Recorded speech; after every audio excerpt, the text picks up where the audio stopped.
Can you work in a restaurant? Can you work in an industry that does these things and still have right intention? Of course you can, okay? And if you go through very specific concepts and ideas, I like to say, like the Buddha couldn't have possibly imagined like bombs. That here you could be working in a plastics factory or some sort of metal factory that takes parts and distributes them, and the United States military buys them and they drop a bomb on someone in another part of the world, okay? Now, should you not do that job because you're facilitating in harm? Right? What if you're a driver's ed teacher? That's noble, right? You're trying to help people drive better.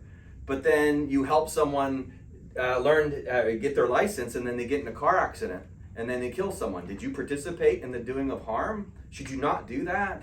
Okay? We could go round and round with this, and I'll tell you an example in which the Buddha himself demonstrated why right livelihood and in some ways right action isn't exactly what we think it is. The Buddha died because he ate food that gave him dysentery, okay? And the idea or the story is the man's name was Kunda, and Kunda himself served the Buddha poisoned food.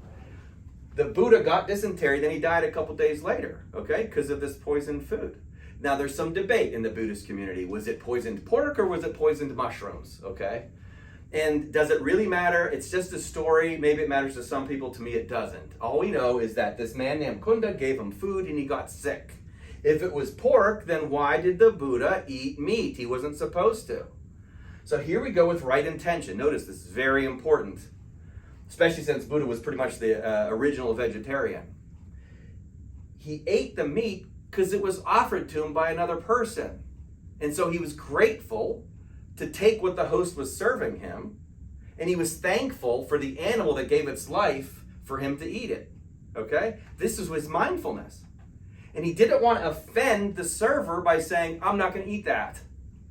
In effect, if you're a vegetarian or vegan or whatever, and someone serves you a hamburger, you're allowed to eat it. The Buddha wouldn't say you're bad. Be grateful for it, right? Be grateful and don't offend the server. This was expressly played out in his life when he got poisoned because of this food. And this guy, Kunda, he felt so bad that he gave the Buddha poisoned food. He was begging for his forgiveness. And the Buddha said to him, don't worry about it. You didn't poison me.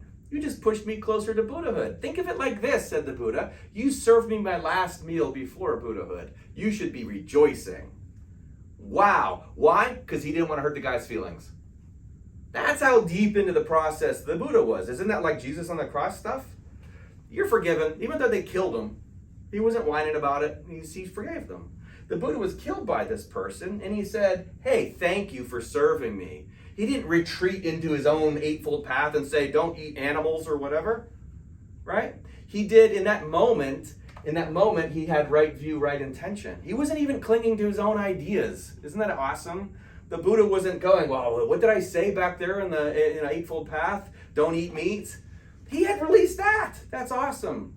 What do you think he sent to that guy, Kunda? What went from Buddha's heart to that man's heart? I couldn't imagine how quickly he felt lifted. Like, I just poisoned this guy and he's not even mad at me. I mean, that's amazing. And he wasn't retreating into dogma. And the Buddha's the one that came up with this. So notice how right intention here, coming from right view, trumps everything.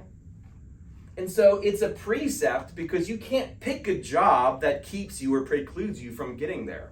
Okay, just like with the Ten Commandments. Why did Jesus kick that out? Because it really doesn't matter. Who kills people? People who aren't filled with the Spirit. Who tends not to kill people? People who are loaded with Spirit. What should be the goal? Get filled with Spirit. That's what gets the job done, right?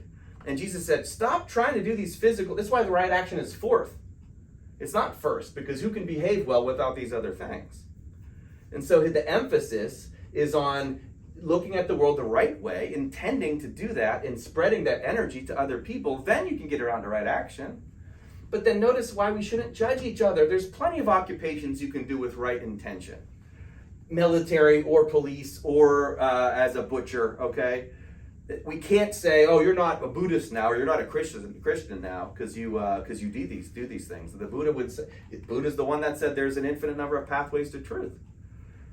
He said this and then he gave us the Eightfold Path, right? Irony.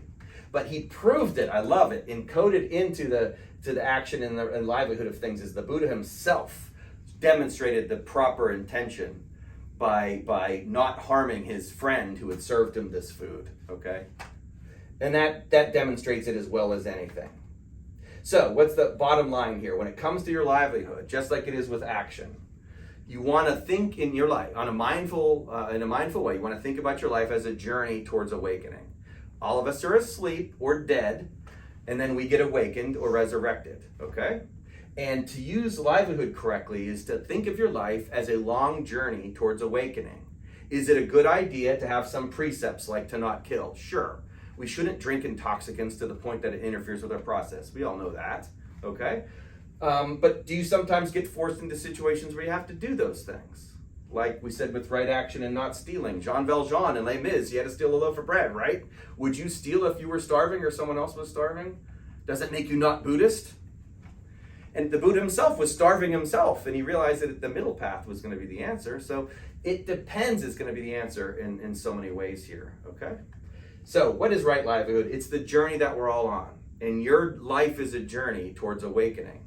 Live your life as if you are fully aware that you're going to awaken at the end of it. That becomes your livelihood. Weave the work that you do into it. But all actions that you're doing can be combined into right view, right intention, and right speech. And the end game is this: to live and work in a way that is conducive for your spiritual growth.